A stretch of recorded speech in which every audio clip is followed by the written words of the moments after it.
So, hello everyone. In this episode, we'll study about seizures, dementia, and central and peripheral vertigo. How we gonna differentiate between the two? So, we'll not go in very detail of the pathophysiology, but we'll see how we'll overall manage if the case comes to you.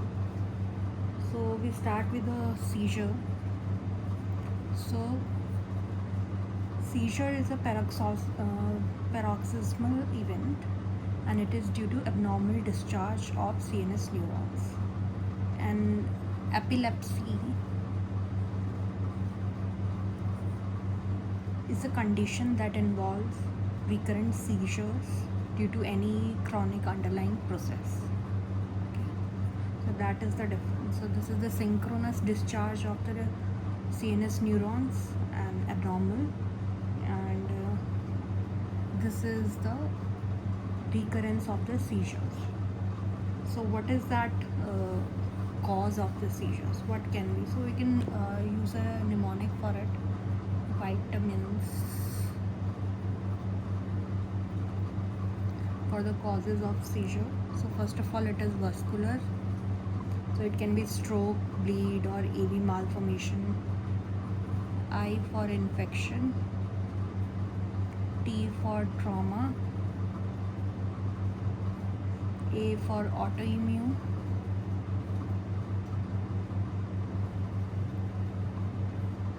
M for metabolic. That can be hyponatremia, hypocalcemia, hypomagnesemia, glycosemia, hypoglycemia, hypoxia, or any drug withdrawal. I for idiopathic. N for any neoplasm. S for just psychiatric. So these are all the causes, so you can remember it with the mnemonic vitamins. Now normally the seizure is associated with abnormal movement or change of consciousness, or it can be both. It is mainly sudden in onset and can be with and without aura, or there can be post seizure or post event disorientation, sleepiness, or aching muscle that can be for minutes to hours. There can be associated incontinence, tongue biting, headache as a result of the seizure.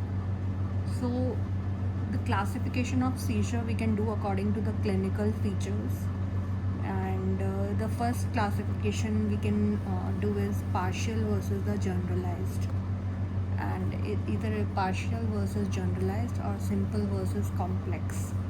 So what are partial seizures? Partial seizures occur within the discrete portion of the brain, and they involve involuntary jerking of a finger or a hand.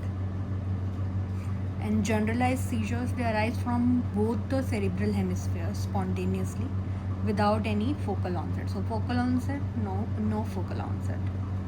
Now being complex and simple. So if the consciousness is maintained for the duration of seizure, it is simple. No loss of consciousness.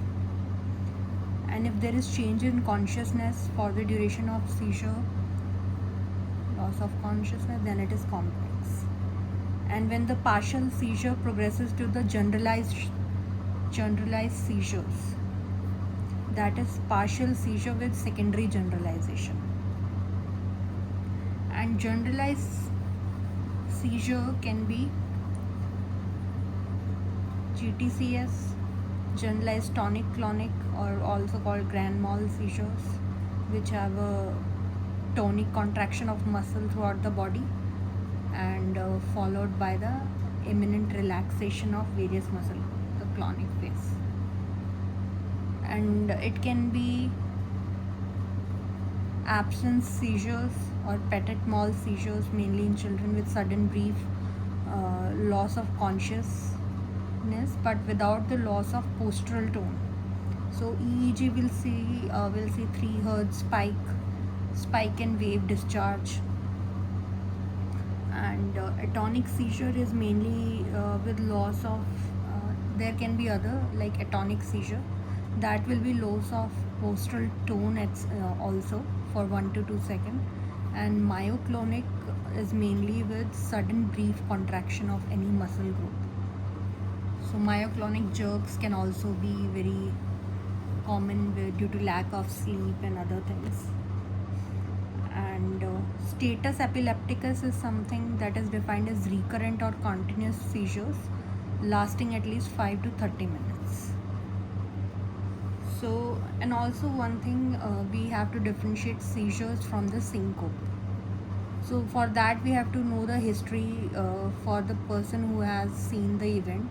So syncope does not often present with a post-ictal symptoms like headache or incontinence or other things, and patient will recover consciousness within minutes, and there is no incontinence or tongue biting afterwards. So these can be the differentiating features between the both presentation of the book. And how we'll diagnose this seizures is mainly for, like, there is idiopathic seizure. So diagnosis is made only after secondary precipitating factors have been ruled out. Like for epilepsy, diagnosis is done with a EEG. However, if the only the abnormal EEG is not diagnostic, some of the population, very small population, do not have abnormal EEG. So we have to always check the electrolytes, glucose, toxicology, ABG to rule out hypoxia. So these things help us for the workup of a seizure. CT scan, MRI of the head to rule out any structural lesion that is causing the seizure, and to rule out the psychiatric condition associated symptoms. Is there any chest pain, shortness of breath, along with any feeling of doom or any kind? And treatment accordingly then can be divided based on management for acutely seizing patient and the chronic epileptic patient. So acutely seizing or status epileptic management is different, and we have a flow chart for that, and that is very important to note. So in acutely seizing patient,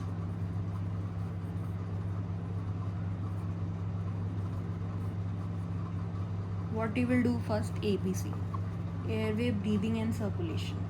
And once you establish the airway, breathing is assured, there is stability hemodynamically, then we can we can evaluate further for the any cause of seizure, and if there is any reversible cause, we'll treat aggressively. But if the patient continues to seize, then we give the patient lorazepam, that is a benzodiazepine drug of choice. That function is by potentiating GABA receptor function, that is inhibitory. And side effects of phenytoin is there, that includes diplopia, dizziness, ataxia, or gum hyperplasia, lymphadenopathy, erotism, rash. That is another anti-epileptic drug. Now, so first we'll give lorazepam. If the patient continue to seize, then we'll give phenytoin. Then if he continues to seize, force phenytoin.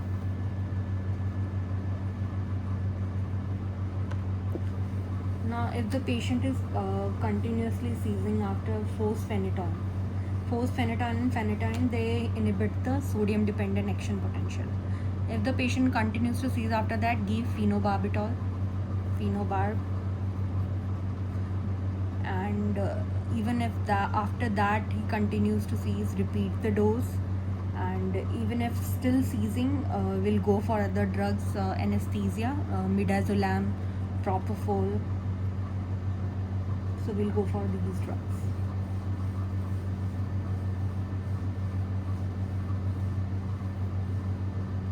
So that is how mostly we treat the patient, and if there is any first time seizure presentation, so we'll start the anticonvulsant therapy only if the patient has abnormal neurological examination, or the patient presents with a status epilepticus, or there is strong family history of seizure, or there is abnormal EEG.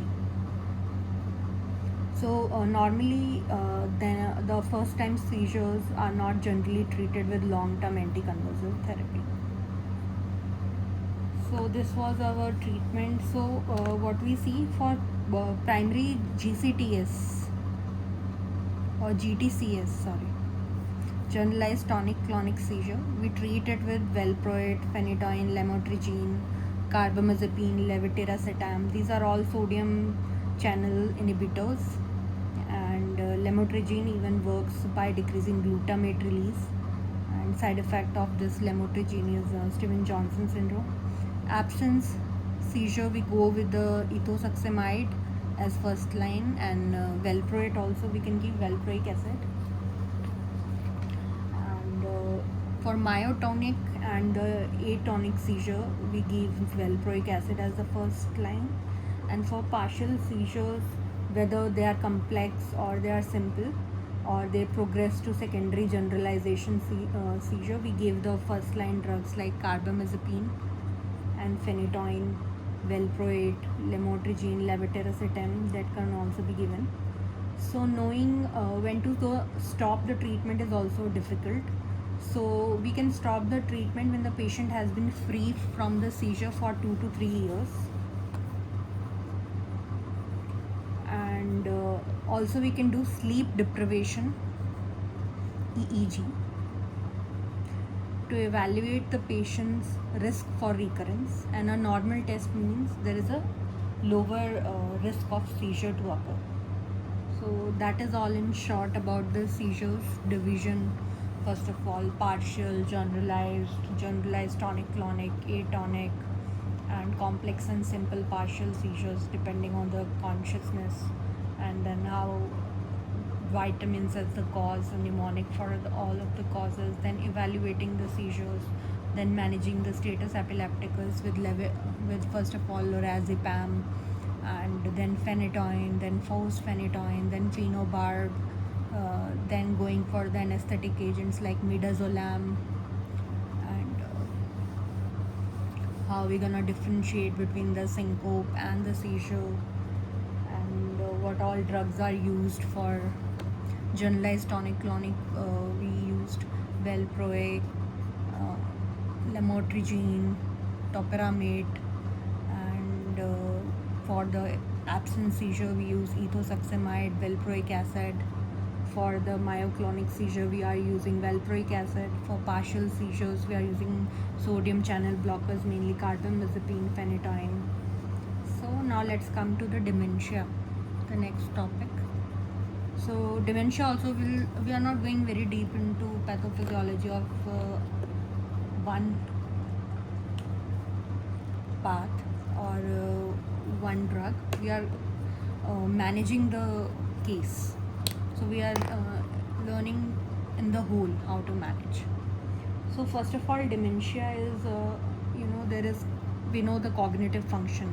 So this cognitive function we measure it with various functions like mental functions like memory, concentration, language, visuospatial functioning, and the executive functions. So dementia, it is loss of memory with impairment of any other cognitive function which is sufficient enough for the social or occupational functioning interference. Okay, it can be reversible. So dementia broadly if we divide, or it can be irreversible. So reversible causes like hypothyroidism, vitamin B12 deficiency, uremic encephalopathy, CNS vasculitis, infections like syphilis or brain abscess, brain tumors, medications like anticholinergic, obstructive sleep apnea or central sleep apnea, trauma, subdural hematoma, normal pressure hydrocephalus, and depression. And irreversible are one like PMLE, which is progressive multifocal leukoencephalopathy, Alzheimer's, dementia with the Lewy body, multi-infarct dementia with Binswanger's disease, prion disease like CJD, Creutzfeldt-Jakob disease, bovine spongiform encephalopathy. So these are the reversible, irreversible causes. So how the patient will present? The most common cause of patient presenting with dementia is mostly Alzheimer's disease, and we'll see the difference in the memory and the visuospatial abilities that is generally seen in the earlier course of the disease, and there will be cognitive decline. In some cases we can see hallucinations like visual hallucination we can see in the dementia with Lewy body, and then there is a cognitive impairment. We can say mild cognitive impairment, moderate, and severe. So those can be, we can diagnose them with some tests like MOCA, MMC. These are the screening tests. So in mild cognitive impairment, mainly memory loss will be there, and without the dysfunction of the other cognitive domains, and there is high risk of Alzheimer's in the life. And the Alzheimer's, by definition, the loss of memory as well as cognitive disturbance occur with aphasia, agnosia. Agnosia is failure to identify the entities despite intact sensory function. Apraxia, not able to balance yourself properly. Loss of ability to make plan and execute them. So there are multiple things. There is frontotemporal dementia in the PIC disease, and they can present with personality changes because frontal lobe is affected, and parietal lobe affected mainly leads to visuospatial function dysfunction, and interpersonal emotional abnormalities can occur with frontotemporal dementia, and they lack complete insight, and progressive dementia is there. Then dementia due to Lewy bodies, that can be with delirium and some visual hallucinations. Dementia with Parkinson's can be associated with recurrent hallucinations, and dementia secondary to prion disease can be for shorter and more aggressive course, that is, and it's mostly fatal as we know. And in BAC, that is bovine spongiform encephalopathy, that is also due to prion disease. So rapidly progressive dementia, myoclonus and ataxia, and there will be 14-3 protein in the CSF, we will see, and EEG will also help in the diagnosis. Other causes like vascular dementia will be like step ladder kind of dementia, we can say the progression. There is multiple infarct in the brain that is causing the dementia. So there will be discrete cerebrovascular events, and then there is Binswanger disease, in which there is subcortical white matter degeneration slowly, and it is a slow course. Other thing that we discuss is normal pressure hydrocephalus, that we have triad of dementia, urinary abnormalities, and some magnetic gait. So they also present with a cognitive impairment. So we all check it with the MMC that we say, that is mini mental status examination, and the MOCA. So workup mainly that should focus on ruling out the reversible causes in the work of dementia. So that the reversible causes are treated. So we'll do CBC, electrolytes, we'll do calcium, creatinine, liver function profile, glucose, thyroid profiling, vitamin B12, reactive plasma reagent for syphilis, HIV, and brain imaging can be done with patients who have focal neurological exam and seizures and gait abnormalities. So in that we can see the changes, the cortical atrophy in Alzheimer's, and in NPH we can see ventriculomegaly, Also in CSF there will be normal pressure. In CJD we can see the CSF with protein 1433. So treatment is based on so workup is important. Remove first of all the lab investigations for the reversible, and then all the imaging investigation for the all the demential causes, seeing and then treating all the reversible causes, and trying to slow the reversal, slow the progression in the cases which are irreversible. So treatment mainly is to have the family and patient proper medical and emotional support, providing the therapy needed for the family so that they can understand the better how to handle with the patient, and to treat any associated depression and anxiety. And we want to raise the level of acetylcholine in CSF. That is why we give acetylcholinesterase inhibitor like rivastigmine, galantamine. So this all will increase acetylcholine, and we know it helps in the increasing the cognitive function. And also we can use memantine, which is NMDA receptor antagonist, and that is also very helpful. And some neuroprotective effect is also there with memantine, and it also helps in reducing the progression. The side effects are mainly falls. A lot of falls can occur, so that we have to be prevented. The other thing that can be subdural hematomas that occur with venous, bridging veins. There is venous bleed between dura and arachnoid membrane, and these bleeding from the small veins occur with the trauma, like many times frequent falls occur. So that we have to see with CT scan without contrast, and we can see small hematomas along with some neurological impairment in the function. So will help to reverse the anticoagulation, and will monitor the neurological status and repeat CT to see if the hematoma is expanding or not. And in case it is very large hematoma, so we can go for the surgical drainage. So this is how mainly. So workup is very important. Knowing the causes is very important, because we have to treat mainly etiology, slow the progression with the acetylcholinesterase inhibitors and memantine. Now the vertigo, that we have to differ between the central and the peripheral vertigo. So what is vertigo first? The vertigo is mainly false sensation of movement, that is sensation of movement in absence of actual movement. So it may be, there are many causes: Meniere's, labyrinthitis, positional vertigo, traumatic vertigo, perilymphatic fistula, or any CNS causes, or cervical vertigo. And there can be vascular causes like AV malformation, brain tumor, drug overdose, or there may be vertebro-basilar migraine that is associated.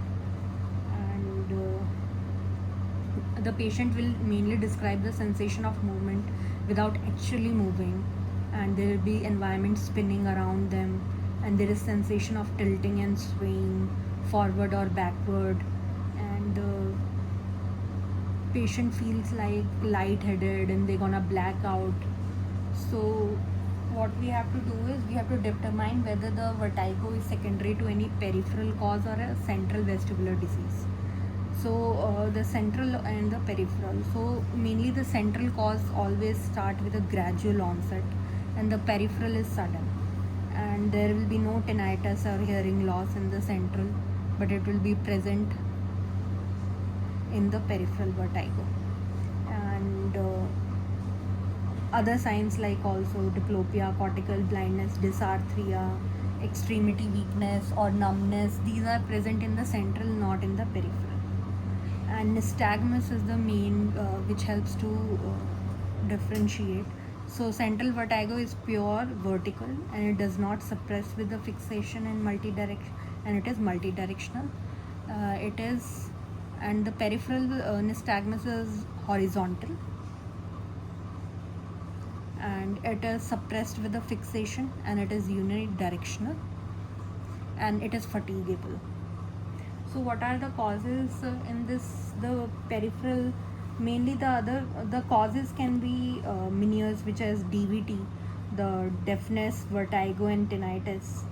So each episode will last around 1 to 8 hours, and symptoms wax and wane as the endolymphatic pressure rises above and falls. So endolymphatic sac hydrops, we say, the Meniere's disease. So there is excess fluid in the endolymph fluid in the sac, and that causes the peripheral vertigo.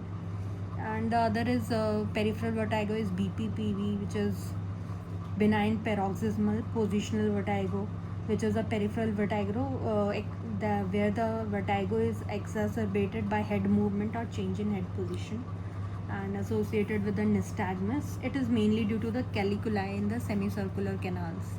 There are 3 semicircular canals.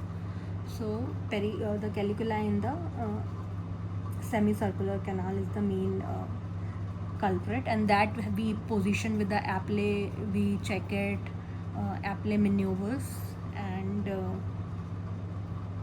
we can reposition it, and the vertigo will be stopped. And we'll see that picture of how we do that. And